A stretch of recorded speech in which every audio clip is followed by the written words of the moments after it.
kita adalah hasil dari pikiran kita juga, ya. Semua adalah hasil dari pikiran kita.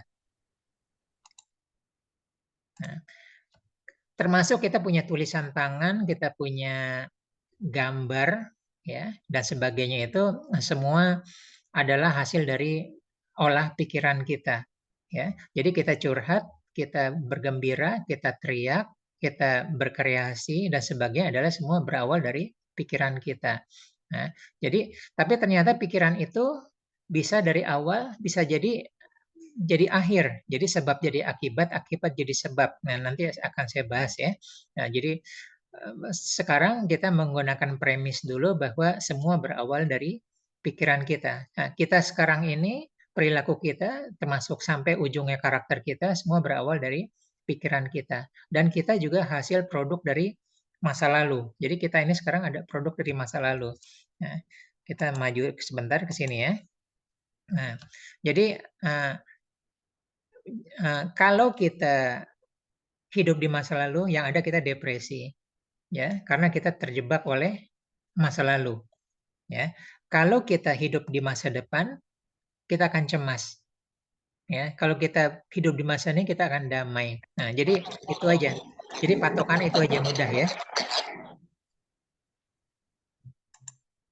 Jadi patokannya mudah, ya. Kita ada cemas atau kita ada eh, depresi, ya. Kalau kita hidup di masa sekarang, yang ada kita menjadi damai, ya. Kita menjadi damai. Nah, bagaimana kalau supaya kita menjadi damai, ya? Kita melakukan teknik yang disebut dengan reframe, ya. Jadi teknik reframe ini adalah salah satu teknik paling mudah dalam ilmu NLP atau ilmu hipnoterapi, ya. Nah, reframe ini adalah contohnya seperti ini ya. Kita merubah bingkai yang selama ini kita lihat hal yang negatif menjadi hal yang positif. Dalam metafora disebut biasanya mata lebah versus dengan mata lalat, ya.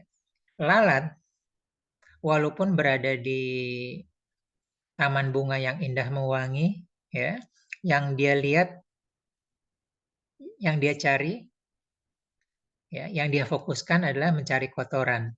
Itulah lalat, ya. Itu mindset. Ini metafora aja ya. Nah, begitu juga dengan lebah, ya. Lebah itu walaupun dia tempat yang kotor, yang busuk dan sebagainya di sampah, tumbukan bangkai, yang dicari adalah apa? Sekuntum bunga yang harum mewangi, ya.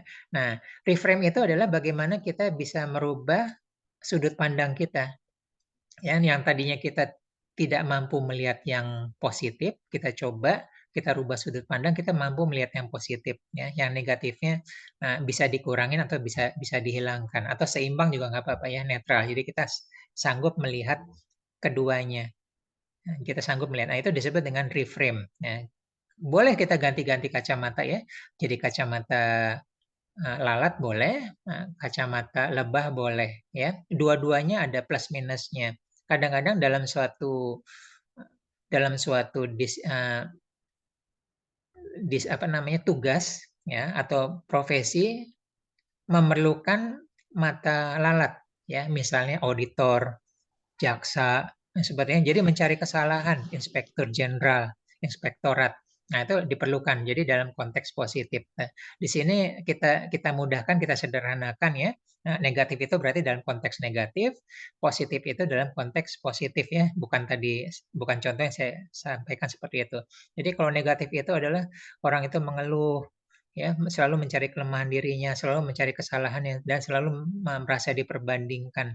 Nah, seperti itu ya. Nah, kita bisa merubah reframe yang tadinya kemudahan jadi kesulitan, ya. Kesulitan jadi dan sebagainya ya. Maaf ya. Jadi kesulitan jadi apa namanya? Peluang, ya. Nah, jadi kesempatan. Nah, itu disebut dengan reframe. Nah, ya, reframe itu bisa juga melakukan asosiasi sama disosiasi. Ya, jadi maksudnya kalau kita ngobrol dengan anak kita atau kadang-kadang coach atau mentor atau atasan dengan bawahan itu kadang-kadang suka diajak ngobrol, dirubah sudut pandangnya. Ya, contoh, sekarang kita biasanya kalau jualan selalu dari sudut pandang kita. Ini produk ini bagus. Ya, kenapa orang nggak mau beli? Ya, ini bagus loh, ini produk terkini. Nah, kita rubah dari sudut pandang customer kita. Kita tidak tahu yang mereka butuhkan apa. Apakah sesuai dengan kebutuhan mereka? Apakah sesuai dengan harganya? Delivery-nya, maintenance-nya, apa namanya, after service-nya dan sebagainya itu disebut dengan reframe. Ya, oke, itu jelas ya. Nanti mungkin bisa bisa ditanyakan. Ya, yang kedua adalah kita berdamai. Ya, nah ini orang bilang paling sulit. Ya, berdamai atau menerima. Nah, jadi salah satu yang harus kita lakukan adalah bagaimana caranya kita belajar untuk menerima sesuatu yang sudah terjadi. Jadi rumusnya seperti ini ya. Situasi tidak bisa kita kontrol. Ya, kita tidak bisa kontrol situasi panas, hujan, badai, BBM naik, suhu politik meningkat, ya, ada perang Ukraina Rusia dan sebagainya. Kita nggak bisa, ya, banjir di rumah kita dan sebagainya. Tidak bisa. Ya, kita tidak bisa merubah apa yang sudah ditakdirkan orang tua kita seperti apa, anak kita seperti apa, suami istri kita seperti apa. Itu udah kejadian, gitu ya. Ya, itu yang namanya situasi. Ya, termasuk situasi juga ya. Kita sudah berkendara dengan hati-hati, sangat hati-hati, orangnya nggak hati-hati. Ya, dia yang nabrak kita atau dia tiba-tiba emak-emak naik motor keluar dari gang langsung. Nah, itu disebut dengan situasi. Sesuatu yang tidak bisa kita kontrol. Nah, jadi cara memudahkan untuk berdamai, menerima adalah kita memahami situasi bahwa situasi itu tidak bisa kita kontrol. Oke. Nah, tapi yang bisa kita kontrol adalah reaksi kita terhadap situasi tersebut. Ya, kita bisa kontrol. Contoh ya, misalnya tadi emak-emak ya, kalau seperti ini langsung dari gang keluar ke jalan raya, orang suka ngerem mendadak ya. Jadi reaksi kita adalah kita berkendara sejauh yang masih bisa kontrol kecepatannya. Nah, itu disebut dengan ya, itu disebut dengan reaksi kita. Nah, kita bisa mengendalikan reaksi kita. Nah, begitu juga orang yang marah-marah, pemarah, dan kita bisa, kalau kita tidak bisa mengontrol reaksi kita, kita akan terus ikut marah. Nah, kita bisa mengontrol, kita bisa menahan amarahnya, bisa dengan elegan menjawab semua pertanyaan. Nah, itu memang bagi sebagian besar orang ini hal paling sulit untuk belajar bereaksi secara baik. Tapi bukan berarti tidak bisa dilakukan. Ini tetap bisa dipelajari dan bisa dilatih. Ya, jadi memang kita butuh kemampuan untuk menerima, gitu ya. Nah, jadi menerima itu udah kita tidak bisa memilih orang tua kita, nggak bisa. Ya, udah seperti itu. Kita nggak bisa memilih jenis kelamin kita. Ya, yang bisa kita adalah menerima, gitu ya. Nah, kita tidak bisa menolak atau merubah masa lalu kita. Udah kejadian, ya, gitu loh. Udah kejadian. Nah, yang bisa kita lakukan adalah kita hanya berdamai aja, menerima. Yang udah kita lepas aja. Nah, itu maksudnya. Ya, jadi semua uh, emosi pikiran dari masa lalu lepas. Ya, itu disebut dengan berdamai, menerima atau melepas dari masa lalu. Ya, melepas dari apa-apa yang mengontrol kita. Ya. Nah, kita bisa bereaksi untuk mengontrol diri kita sendiri ya. Selama ini misalnya kita impulsif, ya, kita diledek orang, dimarahi atau disinggung, dinyinyirin orang, ada satu kata yang membuat kita emosi naik, berarti kita dikontrol oleh orang itu. Orang itu sudah melakukan mind game sama mind manipulation ke diri kita, ke pikiran kita ya. Nah, justru yang baik adalah kita mengontrol hidup kita. Kita mengontrol reaksi kita. Jadi bisa jadi orang itu marah, kita tenang, kita menjawab dengan tenang, dia malah tambah marah gitu ya. Oh, kamu udah saya marah-marah, dia santai aja sih. Nah, justru berarti kita bisa mengontrol dia. Ya, jadi hidup ini cuman dua ya, kita dikontrol atau kita mengontrol. Nah, kalau kita dikontrol oleh masa lalu kita, ya, artinya hidup kita dikontrol. Kita belum bisa berdamai menerima dengan masa lalu kita. Oke, nah, jadi pertama kita sudah belajar reframe, ya. Jadi boleh ya. Jadi yang ada gambar di layar ini, ya, tentang pikiran ini banyak poinnya. Kita boleh ngambil yang mana aja, boleh. Nggak harus dari reframe, berdamai dan sebagainya. Nggak harus ya. Nah, yang ketiga adalah kedamaian. Kedamaian ini beda dengan berdamai, ya. Nah, kedamaian ini diperlukan dalam konteks yang sekarang. Ya, sekarang kan kita hipnoterapi tentang kesehatan mental. Ya, nah, kesehatan mental itu hal pertama yang harus dilakukan. Hal-hal kedua ya. Hal pertama tadi berdamai. Hal kedua adalah kita menempatkan diri untuk break, ya, untuk istirahat. Nah, satu-satu tempat untuk istirahat adalah kedamaian. Ya, bukankah kita tidur yang baik adalah damai, ya, tenang. Ya, kita kalau kita istirahat, kita yang bisa kita damai ya. Uh, Habis makan siang, ngelihat sambil ngopi atau sambil ngerokok dan sebagainya. Nah itu kan kita mendamaikan pikiran kita seperti itu ya. Walaupun kadang-kadang mendamaikan itu bisa benar, bisa tanda kutip. Nah, damainya nggak selesaikan masalah, tapi saat itu paling nggak kita uh, berdamai. Ya. Nah, cara kita uh, hipnoterapi atau self healing untuk kedamaian banyak caranya. Ya, cara paling mudah adalah kita pergi keluar ke tempat favorit kita. Pokoknya kalau kita di sana kita jadi tenang dan damai. Coba masing-masing udah punya belum? Ada yang senang ke pantai, ke gunung, tapi danau, air terjun ya. Atau mungkin di rumah sendiri udah ada satu tempat, taman atau apa, membuat kita menjadi damai. Nah, itu cara yang betul-betul sesuai dengan kondisi alamnya. Ya, itu yang terbaik. Ya, kita rasakan uh, situasi lingkungannya, suaranya, kemudian rasanya, sejuknya, semilir airnya atau hangatnya. Ada loh orang yang suka kehangatan ya, di pantai seperti itu. Nah, nah, cara lain adalah kita dengan visualisasi, ya, dengan visualisasi, ya. Jadi dalam pikiran kita,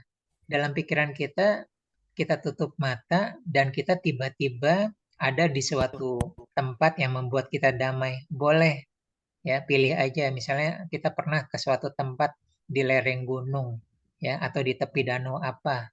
Ya, kita memandang danau itu atau memandang pantai itu, kita merasakan tenang, merasakan damai. Nah, itu disebut dengan kita mendamaikan pikiran kita dengan visualisasi. Ya. Jadi boleh. Ya. Bisa juga dengan musik. Jadi boleh ya.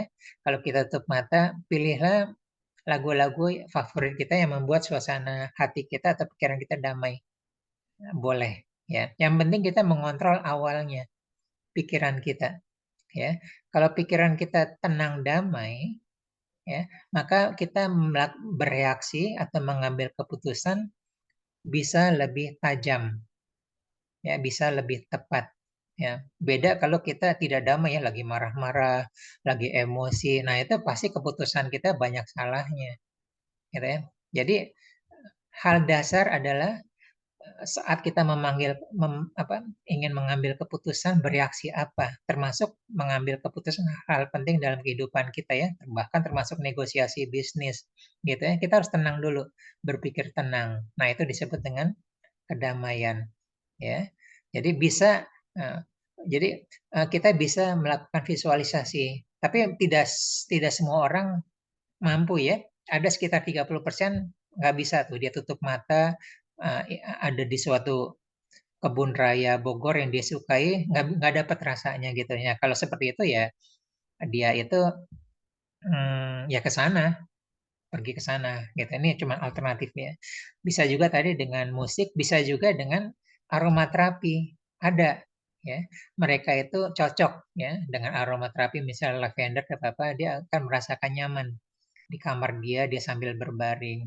Ya, seperti itu. Ada juga yang ada pijitan, spa dan sebagainya, boleh. Nah, pikiran kita juga bisa kita bisa ambil yang lain, kebahagiaan, rasa syukur, rasa cinta, ya itu bisa dengan jadi kita visualisasikan aja dan kita ambil momennya. Saya ambil contoh adalah kan banyak orang mengeluh ya, orang mengeluh tuh banyak ya. Saya bilang ada berapa hal yang bisa kamu keluhkan. Oh banyak ya, banyak om seperti itu ya. Misalnya ada berapa? 10, 20, ya udah deh 50 gitu loh. Saya balik tanya, saya melakukan reframe ya. Ada berapa banyak hal yang bisa kamu syukuri gitu loh. Nah, biasanya bingung ya, karena biasanya dalam kehidupan sehari-hari adalah mengeluh ya. Itu kan masalah, berarti kan masalah kesehatan mental. Kalau mengeluh, marah, sedih itu masalah kesehatan mental ya, dia nggak bisa buang. Nah, reframe, coba ya, tarik nafas, tahan, buang, ya, rasakan kesegarannya. Oke, pernah nggak kepikiran oleh kamu ya bahwa kamu gratis ya, dapat oksigen itu gratis. Ya, kemanapun gratis, mau kamar tidur, ruang tamu, ke sekolah, naik bis ya, naik kereta, lagi di WC gratis. Tapi di luar sana di RSCM ada orang yang oksigen aja beli ya, sehari bisa berapa tabung, 1 atau 2 tabung. Ya kali ini ya berapa hari. Nah, jadi mulai ya. Jadi nggak semua orang mempunyai rasa mudah untuk bersyukur ya. Kadang-kadang kita masih bercerita dan diperbandingkan. Ya, oke, bernapas gratis. Nah, coba pegang jantung kita. Ya, jantung kita berdegup kan, berdetak. Ya, banyak orang di luar sana yang memasang pakai alat pacu jantung. Atau gini aja, ya, seseorang yang sesak napas ya karena asma, karena COVID, ya, apa doa dia pertama kali? Nafasnya lega. Seseorang yang kena serangan jantung, ya, apa doa dia? Jantungnya normal kembali ya Allah, dia misalnya seperti itu ya, dan sebagainya.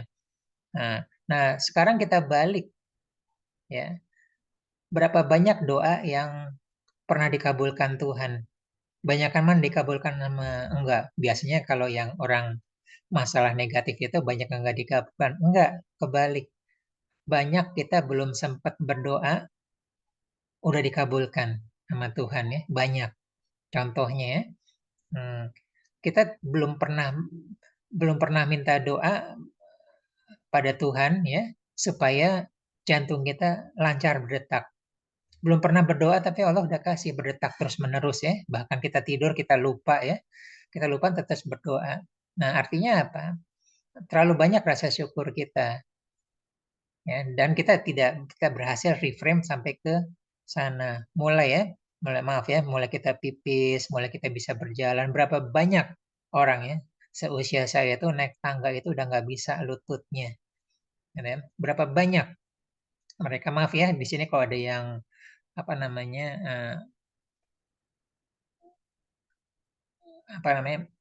kandung kemih yang bermasalah, ya, kemudian ada iritasi, pas pipisnya itu sakit sekali. Nah, dia udah trauma mau pipis aja. Kita kan seret gitu loh. Nah, itu jadi banyak banyak hal. Nah, kita mau apa, kita mau pergi kemana. Nah, jadi itu kita melakukan reframe. Ya, jadi itu bisa kita menutup mata, apapun yang kita pegang. Ya, kita sentuh dada kita, mata kita, telinga kita bisa mendengar dan sebagainya. Nah, itu termasuk yang kita bersyukur. Nah, jadi seperti itu, ya, termasuk harapan dan doa seperti itu. Nah, nah, kita sudah jelas seperti itu. Nah, tadi belum selesai, ya, ya kita baru ngomong di reframe. Nah, ya, untuk reframe silakan kalau ada pertanyaan, kalau nggak kita lanjut ya. Jadi mas, saya bisa bisa di TikTok sama di Zoom, bisa nanti saya jawab sambil ada pertanyaan. Yang reframe jelas, ya, bahwa kita bisa memainkan pikiran kita, melihat hal negatif, melihat hal positif, negatif, positif, kesempatan, kesempitan, kesempatan, ya, hambatan jadi peluang dan sebagainya. Kita harus bisa, ya, melihat. Nah, kemudian yang kedua adalah, nah, tubuh kan punya sampah, harus dibuang. Sampah itu adalah racun. Kalau tidak dibuang, sakit kita. Ya, kita ke toilet BAB sama BAK. Nah, itu adalah racun fisik. Ya, keringat kita keluar. Itu membawa racun-racun juga dari limfatik. Ya, kelenjar getah bening semua juga dikeluarkan racun-racun itu melalui kulit kita. Nah, sekarang masalahnya emosi negatif itu harus keluar.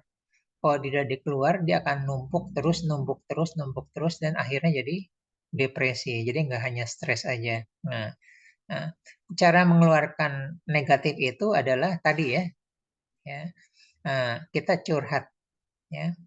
Tapi curhat kan jelek, ya. Kitanya lega, orang yang dicurhatin masuk racunnya sampahnya. Nah, kita punya beberapa cara. Salah satunya adalah curhatnya ke kertas. Ya, jadi kita nulis apapun yang kita tulis ke kertas, kita curhat. Nah, jadi rasakan semua pikiran kita. Jadi kita bayangkan seakan-akan kita cerita ke orang. Ya. Apa yang kita rasakan semua kita tulis.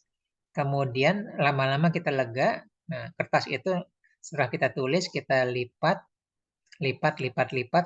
Kemudian kita robek, robek, robek, bakar, dan buang. Dan kita rasakan semua negatif kita terbuang bersama dengan kertas yang tadi. Nah, itu banyak sukses seperti itu. Nah, yang paling umum kalau sudah belajar meditasi, belajar yoga adalah dengan pernapasan. Ya, jadi boleh. Ya, jadi cara paling mudah yang pertama, tadi yang kedua ya. Yang pertama adalah dengan pernapasan. Jadi kalau kita, nah ini disebut dengan pernapasan secara sadar, mindfulness. Mindfulness itu lagi kekinian ya, mindfulness. Ya. Sekarang ini kita bernapas tidak sadar. Saya ngobrol, ya, peserta di sini semua mendengarkan, tetap bernapas. Ya, padahal fokusnya adalah mendengarkan, belajar. Nah, kita bisa bernapas secara sadar. Ya, jadi pas kita tarik napas sedalam-dalam ya, nah kita rasakan udara segar membuat seluruh tubuh kita segar. Kita rasakan bersyukur bahwa kita masih diberi kesempatan oksigen gratis. Nah, itu disebut dengan pernapasan secara sadar. Nah, begitu juga dengan keluarnya. Nah, pas kita menghembuskan nafas, ya, coba lewat mulut. Nah, kita rasakan semua hal negatif dari pikiran kita, dari emosi kita, semua turut keluar bersama dengan hembusan nafas.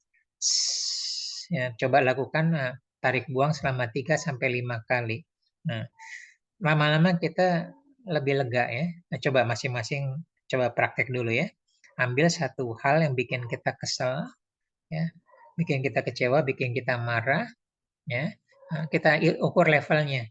Nah, kekesalan kita 0 sampai 10 misal ada di angka 8 atau angka 9, angka 10. Nah, kita lakukan buang napas sekitar 3 sampai 5 kali. Habis itu turun berapa? Misal dari 8 ke 6 atau dari 8 ke 4.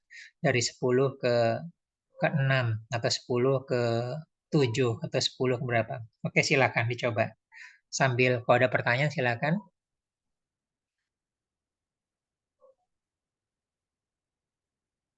Nah, jadi membedakan adalah pernapasan sadar dengan pernapasan otomatis.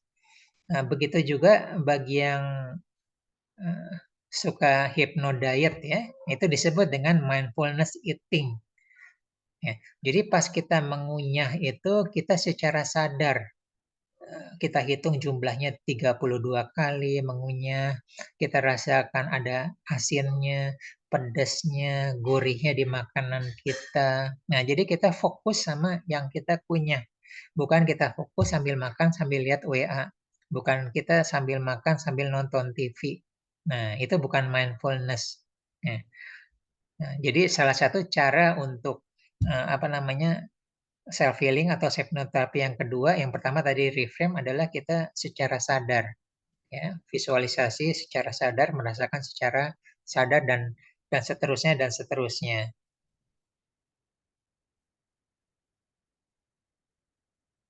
Oke, bisa ya.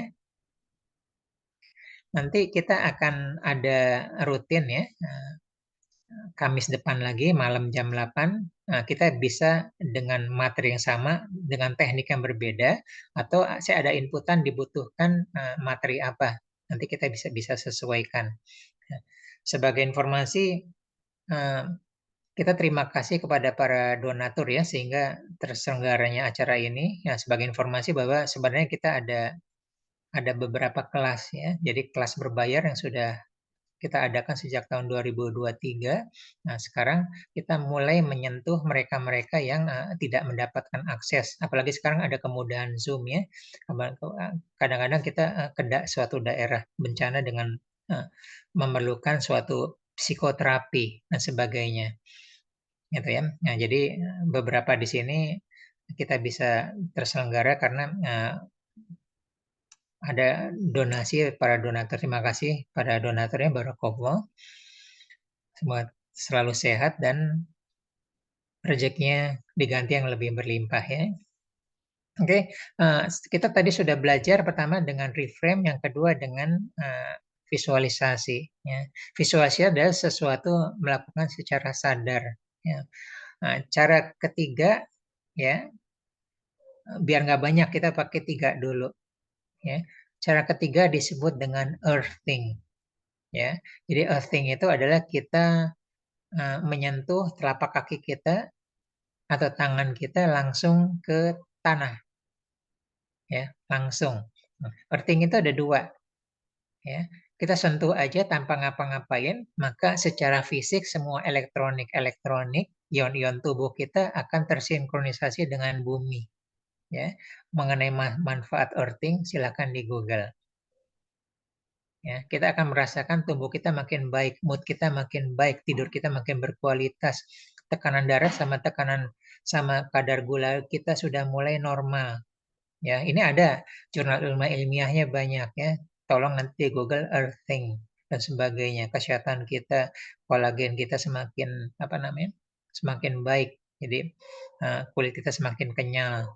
Ya. Nah, kedua adalah mirip seperti tadi, makan secara sadar, bernapas secara sadar, kita earthing secara sadar, ya, menyentuh bumi secara sadar. Nah, jadi please, ya, sekali-sekali, 2 kali, atau sering-seringlah kita jalan di atas rumput tanpa alas kaki, di atas pasir, tanah, ya. Saat itu kita sedang melakukan earthing, ya. Jadi elektron-elektron yang tidak baik, ya, elektron tidak baik pada diri kita tuh bisa dihasilkan oleh pemikiran kita loh.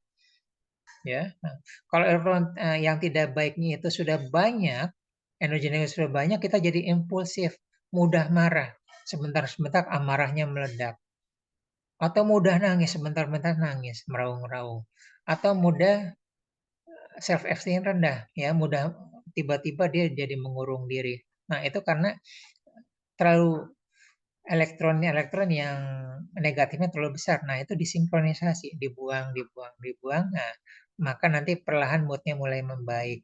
Impulsivitasnya mulai turun. Kita mulai bisa mengontrol reaksi kita. Kita mulai bisa mengontrol reaksi kita. Nah, kemudian kita bisa earthing secara sadar. Ya, jadi earthing secara sadar ini begini, ya. Saat kita sedang berjalan, atau gini aja deh, nggak usah berjalan dulu biar memudah pemahaman ya. Kita berdiri 2 kaki di atas rumput atau di atas pasir atau langsung ketemu tanah apapun, ya. Kita berhenti diam, boleh buka mata atau tutup mata. Kita rasakan, kita ikhlaskan semua negatif yang ada di tubuh kita buang masuk ke bumi, ke dalam tanah. Gitu aja ya. Kita punya pikiran jelek, punya pikiran negatif, punya overthinking, ya, punya kekesalan di dada, ya, tentang masa lalu kita, tentang dan sebagainya, ya, kita buang aja ke dalam tanah. Nah, itu disebut dengan mindfulness earthing, ya. Boleh juga dibalik, ya. Bumi itu kan semuanya sehat ya, alamiah ya. Kita bisa menarik energi positifnya, membuat kita bahagia, sehat, segar, apa-apa, kita tarik dari bumi naik. Nah, itu secara sadar. Mirip tadi kita pas kita tarik napas, Ya, kita rasakan oksigen itu ada di dalam tubuh kita, gitu ya, dan sebagainya. Ya, terima kasih juga ya, Bunda Wisnu, udah komen. Ada lagi yang lain adalah kemudian kita tadi sudah 3 ya. Nah, earthing itu boleh juga kalau mau praktis daripada nggak sama sekali, kita pegang dedaunan. Ya, itu kita sebenarnya sudah melakukan earthing. Nah, pas kita memegang dedaunan kita sudah melakukan earthing. Nah, ada masalahnya ya. Ada masalahnya jika negatif kita sangat tinggi, itu daun bisa layu, bisa mati. Cobain aja. Ya, bisa layu, bisa mati. Nah, kita pilih-pilih aja begitu ya. Hama apa ilalang dan sebagainya ya memang ya boleh seperti itu. Nah, ada lagi earthing. Cara lain adalah kita menggunakan telur yang dibuahi, bukan telur ayam negeri ya, telur yang dibuahi. Ya, jadi embrio. Ya, embrio itu apapun hewan termasuk manusia, dia adalah penyerap energi yang baik. Ya, karena apa? Contoh jabang bayi itu dia memerlukan energi untuk pertumbuhan dia. Janin dia menjadi bayi dan nanti kelak dewasa ya dan seterusnya. Dia adalah penyerap energi yang baik. Rakus dia. Semua energi yang ada dia habis gitu ya. Nah, masalahnya embrio ini tidak bisa memilih dan memilah mana energi baik dan energi buruk. Nggak bisa. Nah, atas dasar itulah kita bisa manfaatkan untuk melakukan earthing terhadap telur. Jadi kita bisa pegang telurnya, ya. Nah, bisa bisa tanpa sebelumnya maaf ya, sebelumnya kita bandingkan dulu telurnya itu kita kocok-kocok di telinga kita atau kita intip di balik lampu ya, warnanya cerah misalnya, gitu loh. Nah, kemudian kita genggam. Nah, telur telur itu misal telur ayam kampung ya, sekitar 3 sampai 5 menit. Nah, itu udah ya negatif-negatif kita terserap sama telur tadi ya, sifat embrio tadi ya. Dia akan menarik semua energi yang negatif. Nah, itu yang alamiah ya. Bisa juga secara mindfulness dengan sengaja. Dengan sengaja kita visualisasikan atau kita niatkan ya, semua negatif ada di pikiran kita, emosi kita. Bahkan boleh penyakit dalam tubuh kita pindahkan, kita masukkan ke dalam telur itu. Nah, itu seperti itu. Ya, bisa. Nah, nanti kita lihat setelah 5 menit, kita teropong atau kita kocok-kocok, biasanya lebih kental atau sedikit berpasir. Nah, lakukannya berapa kali. Nah, setelah itu jangan dimakan. Ya, karena itu rusak strukturnya. Tapi itu boleh ya kita niatkan untuk hewan pengurai. Jadi taruh aja atau kita pecahkan di kebun dan sebagainya. Nanti biarkan hewan pengurai yang bekerja, dia nggak sakit. Dia nggak sakit seperti itu. Nah, pun Itu mirip demikian dengan jabang bayi yang ada di master. janin. Itu kalau kayak metode telur itu yang mungkin yang biasa dipakai dukun-dukun gitu ya kali ya. Oh, saya nggak ke arah sana ya, tapi bisa logikanya bisa jadi. Ya, jadi sebenarnya Kebanyakan prinsipnya prinsipnya ada bisa seperti anak kan. anak kambing atau apa lagi masa pertumbuhan seperti itu, gitu ya, Bunda Iya. Wisnu. Ya, jadi Saya mirip sendiri seperti itu. yang kayak begitu gitu pernah beberapa kali lihat. Ya, tapi kalau memang mau praktek adalah seperti itu aja ya. Kita pegang nanti kita lama-lama kita makin ini dan telur itu lama bisa lebih cepat busuknya gitu loh atau lebih kucuk-kucuk, lebih berpasir dan sebagainya. Nah, jadi kualitas kesehatan dari telur itu rusak, menurun drastis gitu loh. Jadi Jadi banyak tuh Bunda Wisnu. dari energi kita sendiri ya kita Energi coba. kita, iya. Jadi kalau dilihat YouTube ya, banyak energi kita negatif, pohon-pohon di sekitar kita kan jadi rusak ya, gitu lah. Makanya pas menyediakan makanan itu, kita harus dalam keadaan berbahagia kan, menyenangkan. Jadi kan anak itu kan kangen makanan ibu ya, kangen makanan nenek ya, karena disajikan dengan rasa cinta kan. Udah pernah dengar seperti itu ya Bunda Wisnu ya, gitu lah. Iya. Nah, dan sebaliknya kalau ini dia akan rusak. Nah, jadi sakit itu. Apa namanya keluarga itu semua tentang energi yang ada di sekitar kita dan dari kita ya ada dari diri kita itu masuk semua ke makanan atau minuman termasuk tadi ke tanaman ya Nah, jadi kita sebenarnya kita melakukan earthing tuh ke makanan tuh. Ya, kita melakukan earthing ke makanan. Nah, makanya saat saat kita menjenguk seseorang, saat kita mau memasak, saat kita mau menyediakan makanan ke tamu, ya saat kita mau memeluk anak kita, ya pastikan energi kita tinggi dulu, Bunda Wisnu ya. Bahagia, lagi bersyukur, jangan lagi galau, lagi nangis-nangis, ya. Apa-apa kita peluk mereka. Ya, jangan seperti itu.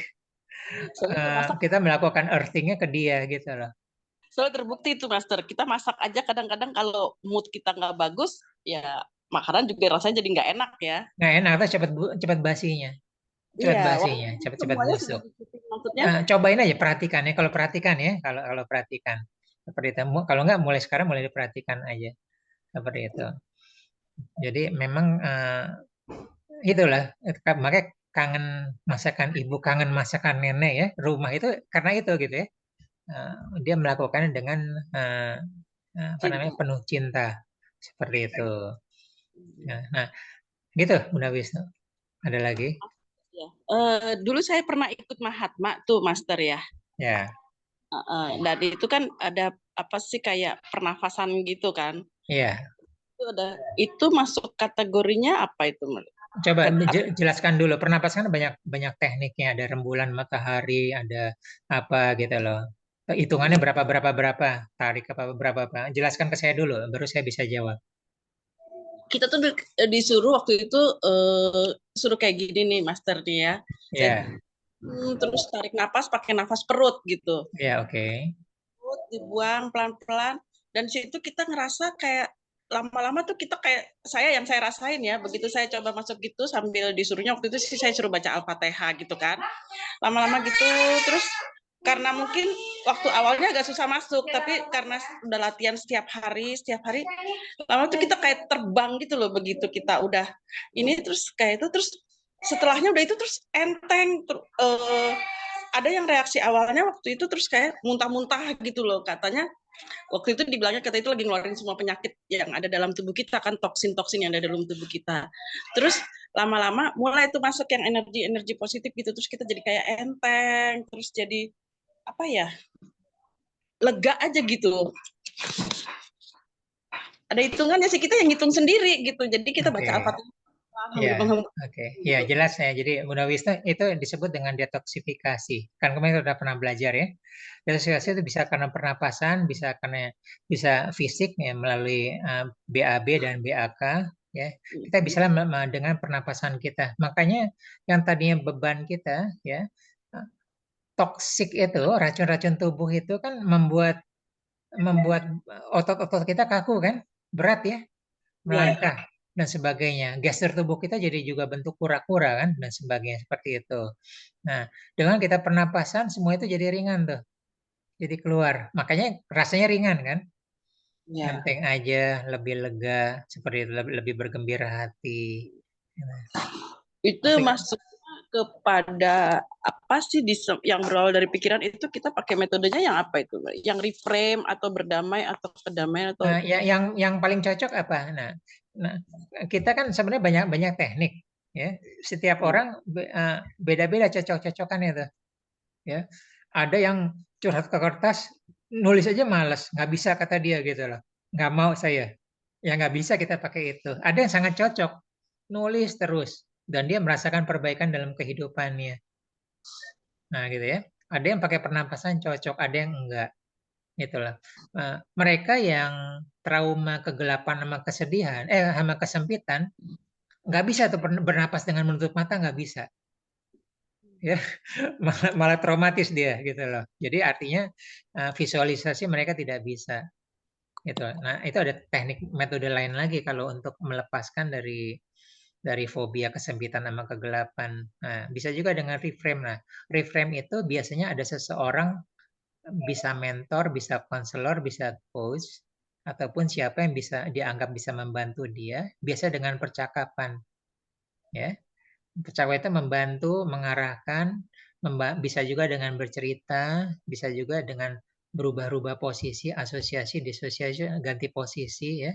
Coba kamu jadi istri kamu jadi anak kamu jadi ibu kamu ya. Nah, misalnya kamu eh, kita ada seseorang yang impulsif dan marah-marah ya, suka apa namanya? Nah, gampang emosi. Suka emosi gitu kan ya. Nah, suka emosi. Nah, suka mukul orang. Hmm. Nah, kapan-kapan dibalik gitu ya. Coba ada seseorang mukulin kamu, marahin kamu, apa rasa kamu? Nggak suka kan? Gitu. Nah, itulah yang dirasakan orang lain. Gitu. Tapi itu obrolannya hati ke hati dan lama ya. Biasanya pertama mereka penolakan dulu. Kira-kira tuh reframe seperti itu.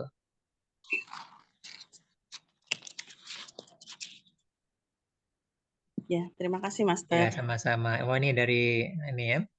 Dari Mas Yani ada Om Oscar Riyandi. Oh, selamat datang ya Om Oscar ya. Aplikasi pengembangan Step Household. Udah ada belum nih Om Oscar? Udah tersedia di pasaran atau bisa kita download di App Store atau apa? Ya, terima kasih Coach untuk materinya. Sangat menarik. Ini pengalaman pertama saya ikut diajak Pak Yani nih. Ya, ya. Salam kenal Eh, juga ya, Om Salam Oscar. kenal Coach Ya, dan Bapak dan Ibu sekalian yang hadir pada malam hari ini. Kebetulan saya mengembangkan aplikasi untuk deteksi dini skizofrenia ya dengan ya, ya, ya. RSCM, KUI gitu ya. Oke. Karena saat ini remaja-remaja kita itu banyak sekali yang mengalami gejala kesehatan mental. Nah, Ya, ya. eh, kami mendeteksi dari keteraturan berbicara, Coach. Jadi Oke. orang-orang yang memiliki gejala skizofrenia itu bicaranya tidak teratur atau inkoheren gitu ya. Dan Ya, itu ya, adalah cara paling mudah mendeteksi seorang anak atau pemuda itu mengalami gejala kesehatan mental.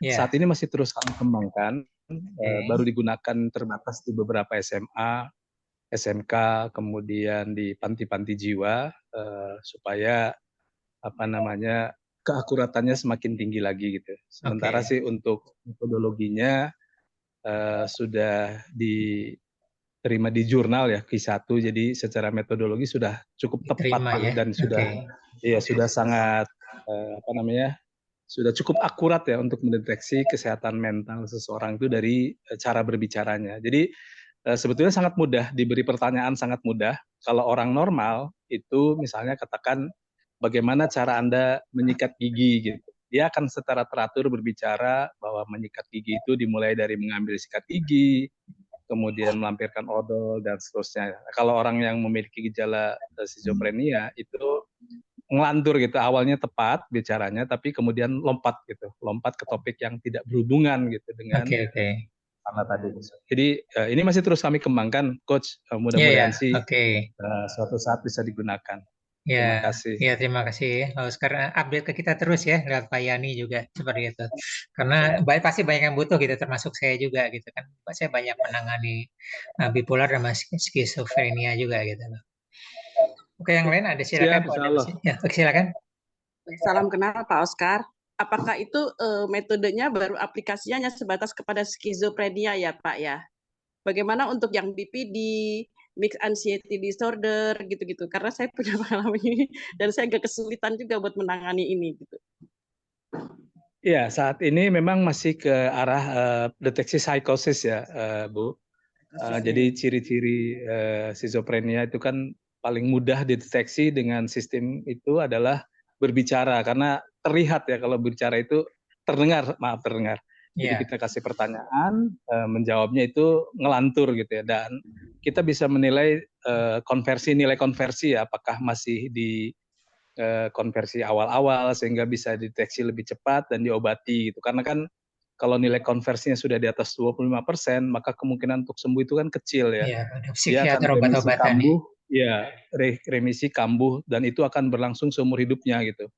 Oleh karena itu kami mencoba mendeteksi supaya di onset paling muda nih anak-anak usia masuk SMA atau di anak-anak mahasiswa baru gitu ya, sehingga penanganannya lebih cepat. 2 hari yang lalu saya baca di Kompas kalau tidak salah itu biaya pengobatan kesehatan mental tuh cukup tinggi di Indonesia per tahun ya, hampir 90 triliun.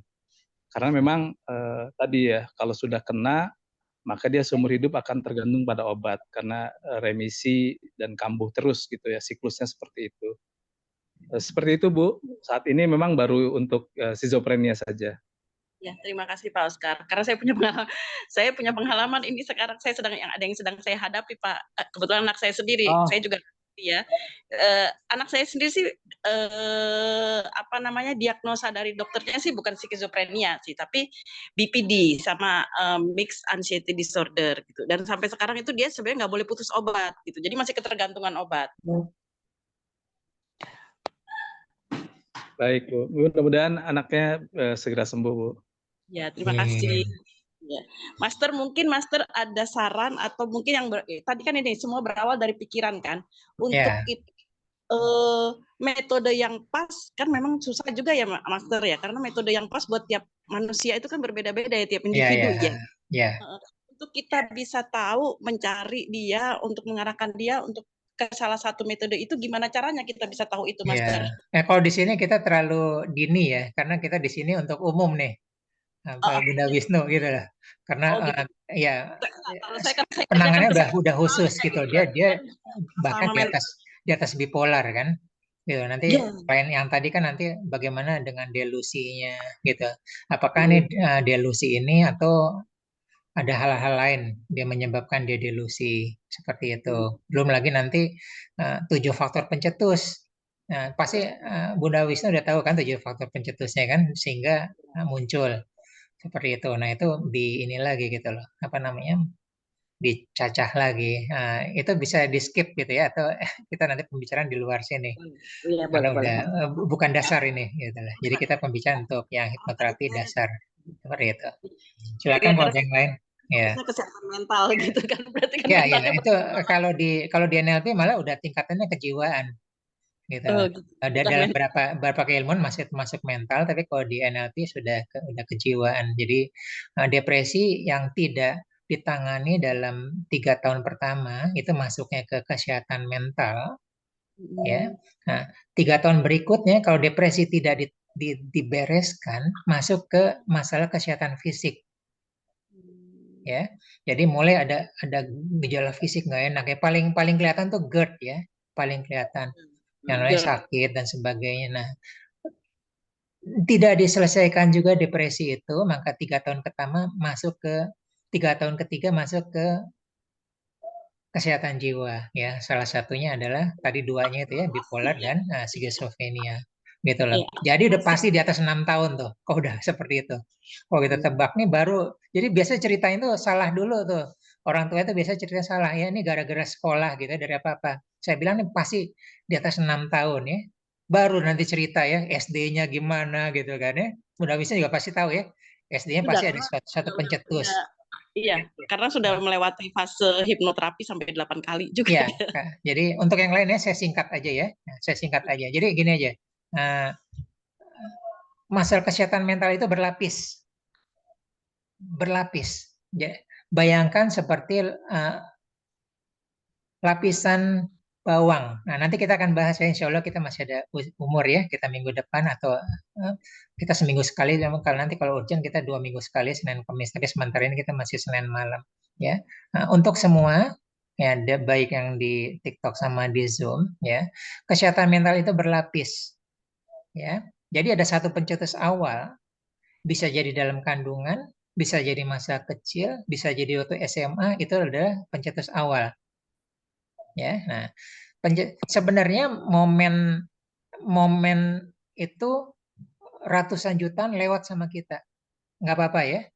Tapi bagi seseorang itu momen itu berubah jadi suatu yang bermakna karena menjadi bermakna karena misalnya orang terdekat dia, ya, atau dia sendiri, dia dipermalukan, diperbandingkan, katanya, atau dia trauma, ya, melihat kita kalau dengar berita ada orang kecelakaan, gempa bumi biasa aja ya.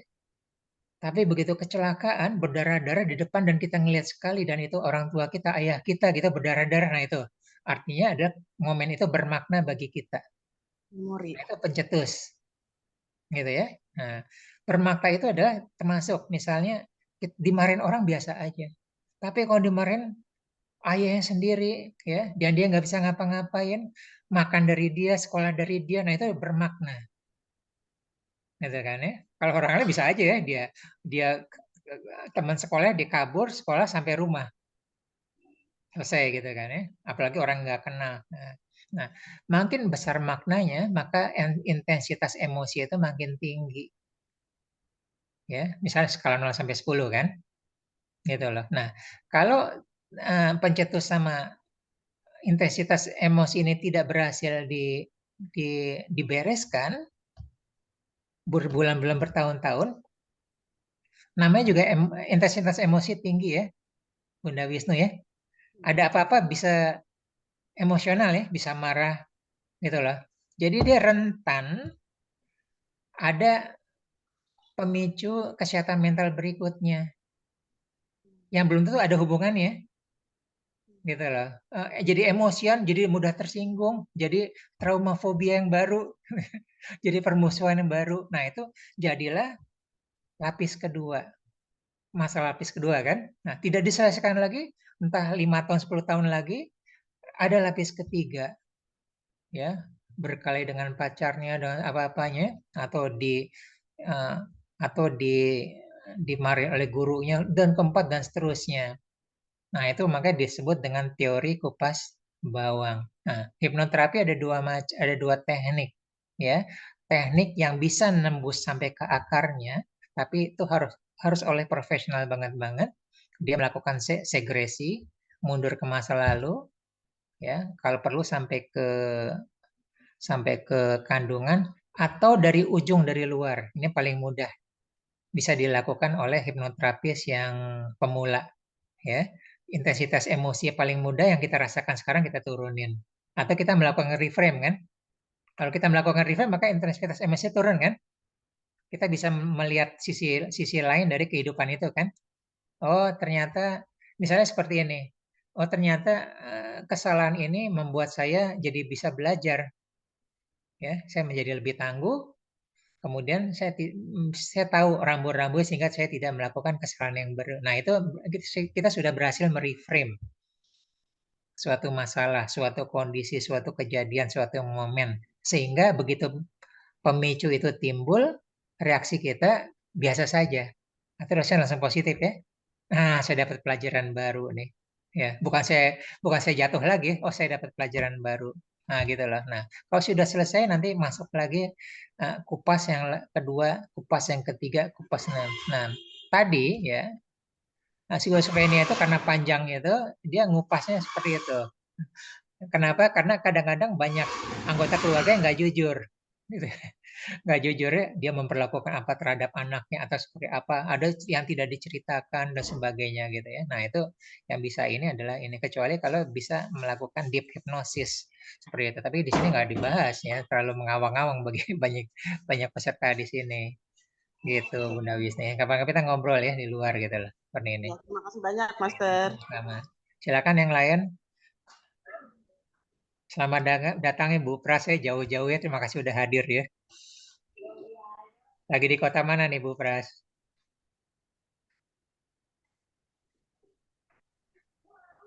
Ini saya mau apa ya istilahnya mohon masukan mengenai ini teknik kontrol cepat agar tidak impulsif dalam terjebak dalam situasi gitu, yang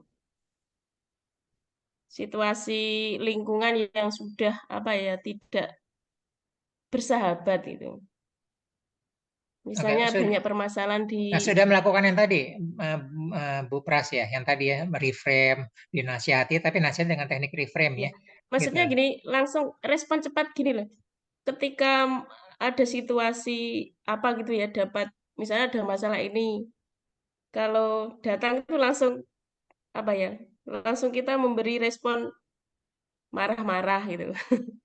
Biasanya kan orang kalau ada yang tidak cocok langsung lah. Itu harusnya tadi mereframe itu kan setelah berpikir beberapa saat, insya Allah itu kan bisa. Tapi kadang kan langsung untuk mengatasi teman kita yang seperti itu gitu, menyadarkannya bagaimana gitu. Kalau ya itu agak susah itu karena apa ya, nanti akhirnya itu teman yang lain itu kan nambah-nambahi. Pasti Apa ya, ada yang menular iya kan. Nah, jadi pemicu menular emosi gitu. berikutnya. Iya. biasa itu. Oke. Oke, Bu Pras, terima kasih. Cara cepatnya nggak ada, gitu ya. Tapi kita bisa melakukan pemrograman, ya. Boleh nanti Senin minggu depan kita melakukan pemrograman, ya, terhadap dia, ya, sehingga kalau dia terpicu, kita tinggal sentuh titik pemrogramannya dan dia langsung drop. Ya, ini ditahan dulu ya. Jadi silakan nanti kita hadir lagi jam yang sama hari Senin yang dari TikTok juga ya.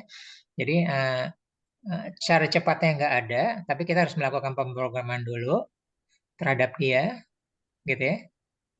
Nanti ada menggunakan titik-titik dalam tubuhnya ya, gitulah. Begitu dia sedang impulsif, emosinya levelnya misalnya 9, 9,5, 10 apa-apa, nanti dia langsung drop. Ya, dalam di bawah 3 detik drop, ya, dari 9 ke 4, gitu loh. Ada tekniknya gitu ya. Ya, tekniknya disebut dengan NLP anchoring, penjangkaran. Penjangkar. Sebagian udah belajar ya di sini ya. Nanti kita melakukan titik-titik penjangkaran di sini lah. Penjangkaran itu bisa untuk seluruhnya, bisa untuk langsing kita, kecantikan kita, nafsu makan kita ya, untuk daya juang kita, gitu loh. Itu kelas advance. Nah, jadi untuk ini kita nanti bisa kita simpan ya, apa namanya, Bu Pras. Bu Prasnya guru juga ya, di sini banyak guru nih ya.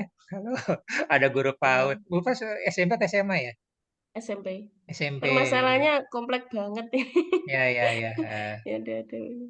Ya, oke, disimpan untuk yang lain ya. Kita udah punya bahan gitu loh. Jadi sebenarnya saya punya bahannya itu terlalu luas dan terlalu dalam. Jadi saya ingin tahu nanti yang dibutuhkan apa sih, seperti apa gitu. Nah, kita bisa seperti itu. Gitu loh. Nggak hanya ini, bahkan nanti ke coaching mentoring juga bisa seperti itu kan. Terima kasih, Silakan. Master. Ya, sama-sama. Ada lagi? Mbak Esti dari Belitung. Jauh-jauh juga.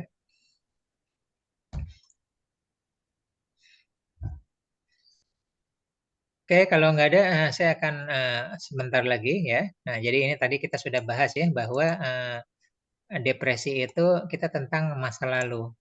Ya, if you depressed, you're living in the past, gitu kan? Kita hidup di masa lalu. Nah, jadi kalau kita cemas, nah tidur kalau kita memikirkan hari esok kita cemas. Ya, jadi kita harus uh, damai sekarang. Kita pegang jantung kita tarik napas. Jadi kita bersyukur ya sekarang. Yang kita dapatkan sekarang itu kita syukurin.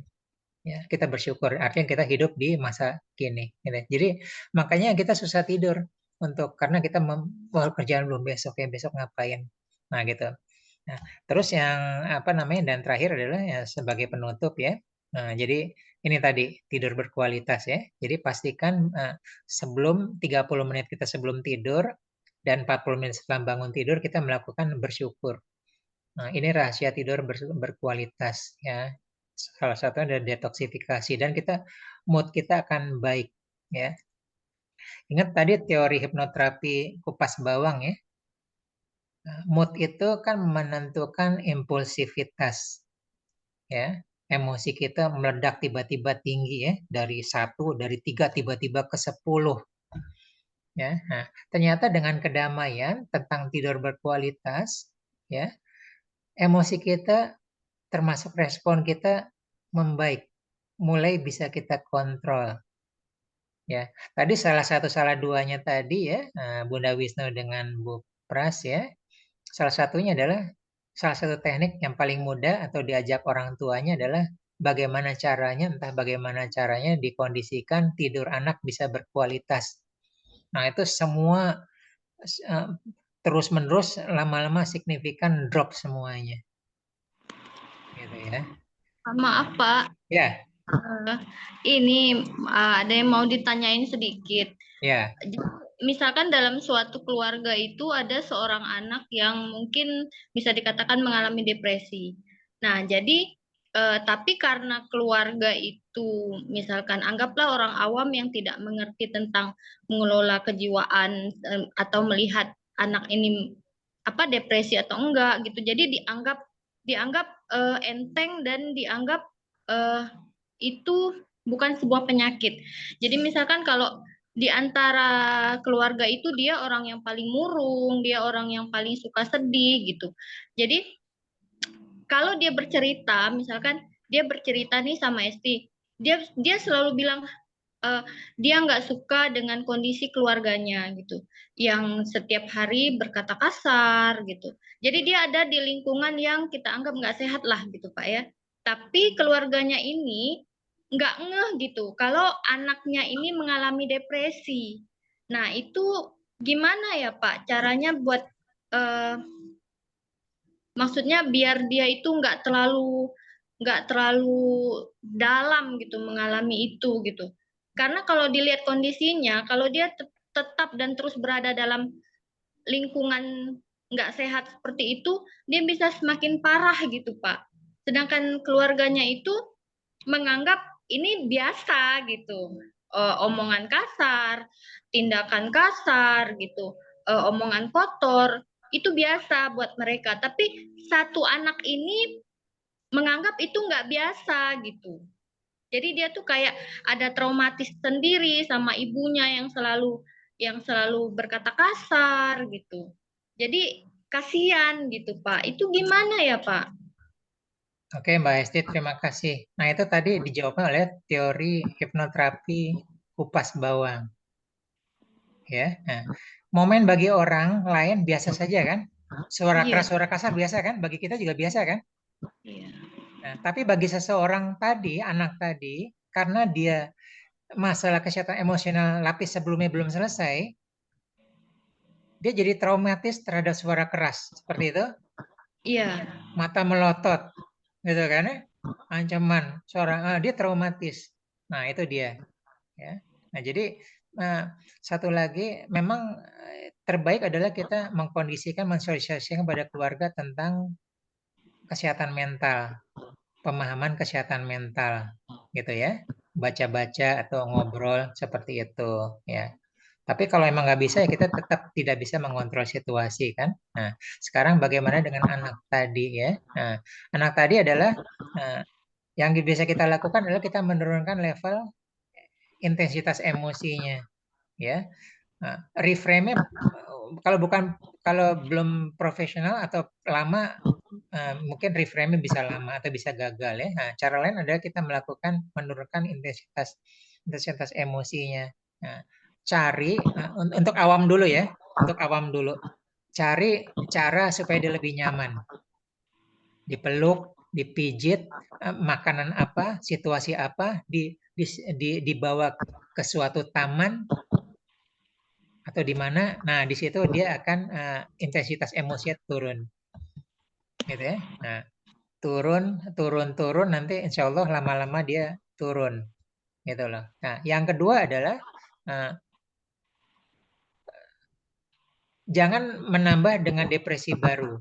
Ya, artinya kita harus melakukan break state supaya stres itu bisa tabungan depresi baru. Nah, jadi secara fisiologis kemampuan seseorang fokus hanya 90 menit ya. Pun demikian dengan stres. Ya, stres itu jangan sampai lebih dari 90 menit.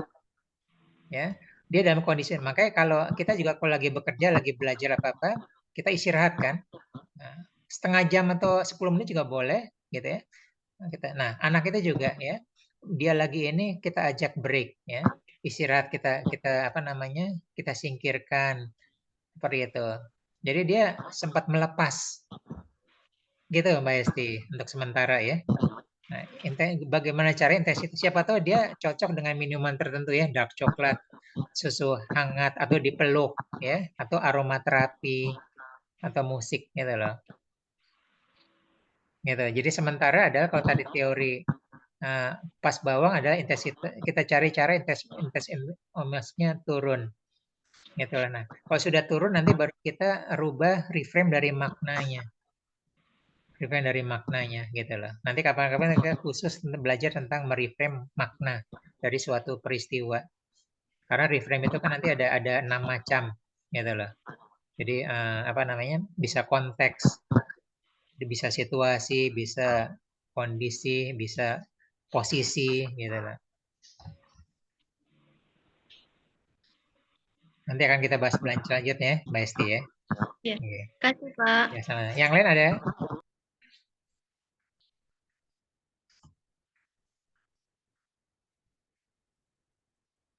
Oke, saya minta masukan dong tadi selain apa namanya tadi untuk schizophrenia, terus yang tadi Bu Pras ya. Ini nanti apalagi dong biar nanti saya bisa siapkan bahannya. Saya sih bahan sih siap terus nih ada di laptop saya gitu loh. Gitu. Tapi di sini kan kebanyakan pemula ya. Gitu. Jadi kita Iya. struktur itu kita bangun pondasinya dulu. Ya, jadi sabar dengan pondasi ya. Jangan jalan cepat dulu. Jalan cepat itu level intermediate sampai advance ya. Kita bangun pondasi dulu di bawah. Nah, masalahnya bangun pondasi itu lama, tidak kelihatan dan kotor ya. Nah, jadi kalau pondasi kita sudah kuat, sudah mengerti, habis itu kita lebih mudah. Tapi kalau main cepat-cepat kita nggak tahu pondasinya, nanti ada malah salah langkah ya. Gitu. Karena dasarnya nggak seperti itu. Nah, sekarang inilah kita mulai pengertian seperti ini. Kemudian, nah ini juga yang saya katakan nanti harus diulang-ulang juga. Karena cara berpikir seseorang itu repetisi, pengulangan. Nah, kalau sekali lupa habis itu kan, tapi kalau saya ulang besok lagi minggu depan ya, sedikit saya ulang itu akan masuk. Gitu. Ya, silakan Iya, saya minta Ustaz. inputan Untuk kalau apa ya. ya? Untuk mereframe itu pun apa ya? Kalau tidak terlatih itu ya agak susah gitu Ya, untuk ya. mengatasi permasalahan. Ya, oke. Ini karena apa ya? Permasalahan untuk murid terutama itu kan heterogen. Ya, Misalnya dari seperti yang Mbak Esti itu kan ada yang terjebak dalam situasi keluarga seperti itu.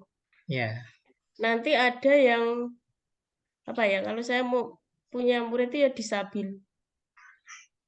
Disabil, tapi kan di sekolah negeri itu sekarang juga disuruh diterima gitu. Padahal ya tidak mampu gurunya itu untuk membimbing. Tapi pemerintah Inklusi. juga masih apa ya membiarkan gitu. Sehingga saya sendiri tuh kadang gimana ini langkahnya saya tuh sendiri nggak bisa. ya Itu yang memang pertama. kita memang harus latihan reframe, harus latihan bercerita dua, ya. Latihlah kita jadi storyteller yang baik, ya. Ya itu Kedua, berlatih kita nih. ya kita berlatihlah menggunakan metafora. Kenapa dua itu? Ya, kita tahu ya ada otak kiri, otak kanan ya. Ya, semua yang masuk diproses oleh otak kiri, analisa, logika, terstruktur, berurutan, gitu kan ya. Tapi kalau kita dan itu rentan ditolak, ya. Kalau kita cerita, kita nasihat itu rentan ditolak. Iya, iya, iya, iya. Tapi Benar. kalau kita pakai cerita, storytelling atau pakai metafora, pesan itu dibungkus, Iya, iya. nembus Benar. langsung ke otak kanan. Benar, benar. Tidak sempat diproses, bablas lewat, bablas anginnya ya, lewat. Nah, untuk ibu-ibu semua ya, semua bapak-bapak juga latihlah bercerita. Latihlah bikin asik ya. Nah, pada prinsipnya semua menyukai cerita kan? Itu manusiawi. Orang suka dengan cerita. Nah, dibungkuslah. Jadi Iya. kita belajar bercerita. Nah, bagaimana memesan? Salah satu pesan-pesan terbungkus adalah dengan metafora. Seperti tadi kan, saya menggunakan metafora kan, mata lebah, mata lalat kan. Nah, mata lalat hanya yang negatif, gitu kan. Melihat negatif ini positif dan sebagainya. Nah, cobalah dibungkus dengan cerita katak, dengan apa gitu loh. Terutama dengan cerita, ya. Dengan cerita. Ceritanya juga yang positif ya. Jangan cerita si kancil anak nakal mencuri ketimun, anaknya jadi terprogram pencuri ya. Nah, jadi kita juga pilih dan pilih untuk cerita seperti apa. Nah, jadi untuk para guru ya dan para orang tua termasuk diri saya, belajarlah untuk bercerita. Memang bukan semalam, bukan overnight. Tapi begitu kita terlatih untuk bercerita, sekali kita cerita semenit tajam itu. Ya. Bisa tajam dia mengerti. Nah, karena berbicara kita makin efektif ya dalam bercerita ya. Seperti itu. Gitu loh. Walaupun ada orang yang tadi seperti schizophrenia itu senang tuh kalau dia cerita, lihat dari gerakan matanya ya. Apa dia suka seperti itu ya. Mungkin Bunda Wisnu juga tahu ya. Mulailah bercerita, dia akan suka. Nah, seperti itu dia aman dan apa namanya? Terutama kita menyiapkan diri nanti kalau ketemu pencetus-pencetusnya. Nah, kesehatan, oh ya, sebagai penutup ya. Kesehatan mental itu pasti ada pencetusnya. Pasti. Dan kita belajar pencetus, cari tahu pencetus apa dan pola reaksinya apa. Ya, pencetusnya misalnya ada suara keras, ya, ada kejadian kekerasan, ya. Bisa jadi pencetusnya bapak sendiri datang di luar pintu udah tercetus ya. Bisa jadi gitu loh. Atau guru ya, biasa gurunya marah gitu ya. Masuk gerbang sekolah sudah tercetus, bisa. Nah, habis itu respon emosi apa? Marah, ketakutan, apa-apa, blackout, ya, muntah-muntah. Nah, itu nanti berpola. Nah, sekarang kita belajar. Kesehatan mental itu selalu seperti itu ya, pencetusnya apa-apa. Nah, nanti bisa kita main dari pencetusnya, bisa kita main dari menurunkan intensitasnya. Bisa yang tengah-tengah, merubah maknanya dengan reframe. Reframe itu merubah makna ya. Gitu loh. Tadinya sekolah tempat ketakutan, sekolah untuk menimba ilmu. Orang sukses itu lewat sekolah gitu ya. Tapi saya ngomongnya lurus-lurus ya, nanti dikemas dalam bentuk cerita, kelembutan, suasana yang baik gitu loh. Yang nyaman bagi dia dan nyaman bagi kita untuk bercerita gitu ya. Kita kondisikan ya. Kita kondisikan dia menghadap ke dinding sehingga matanya nggak kemana-mana, kita kebebas gitu ya. Kalau dia bebas ya orang lewat dia matanya ngikutin orang lewat. Nah itu semua dikondisikan seperti itu. Lama-lama kita bisa belajarlah hal seperti itu ya. Gitu ya. Di sini sebagian udah belajar bahasa tubuh ya. Nah, bahasa tubuh dia seperti apa, seperti itu. Oke, demikian ya semuanya Bapak Ibu semua di TikTok sama ini. Nanti saya ada kemungkinan akan membuat informasi disatukan di Telegram. Kenapa saya milih Telegram? Memang saya tahu ya banyak yang nggak suka Telegram, banyak yang nggak dilihat ya. Termasuk saya jarang lihat Telegram ya. Tapi Telegram itu satu-satunya yang menghemat memori ponsel kita dan satu-satunya histori itu nggak hilang di belakang orang mau keluar masuk gitu loh. Jadi memang nanti saya undang bisa lewat yang lain bisa apa-apa tapi mungkin nanti saya masuk di Telegram gitu ya. Jangan lupa nanti bagi yang berkelebihan untuk berdonasi bisa masuk ya ke rekening atau ke GoPay sama ini untuk kelanjutan ini dan kita bisa membantu orang-orang di luar sana tuh. Jadi ternyata banyak di daerah kita perlu memerlukan psikoterapi dan apa-apa yang tidak terjamah oleh tenaga untuk kesehatan mental seperti itu. Oke, terima kasih semuanya Bapak Ibu. Insya Allah bermanfaat ya. Kita tetap bisa komunikasi, bisa lewat jalur banyak ya. Paling nggak kita membuka tentang kesehatan mental ya, Mbak Esti juga ya. Kesehatan mental persis sama dengan kesehatan fisik, persis sama. Perlu nutrisi sehat, berarti perlu inputan nutrisi, motivasi yang baik, kalimat-kalimat yang baik. Nah itu ya sama. Nah fisik perlu pengeluaran, BAB, BAK, lewat keringat. Nah, emosi perlu pengeluaran, ya, perlu pengeluaran.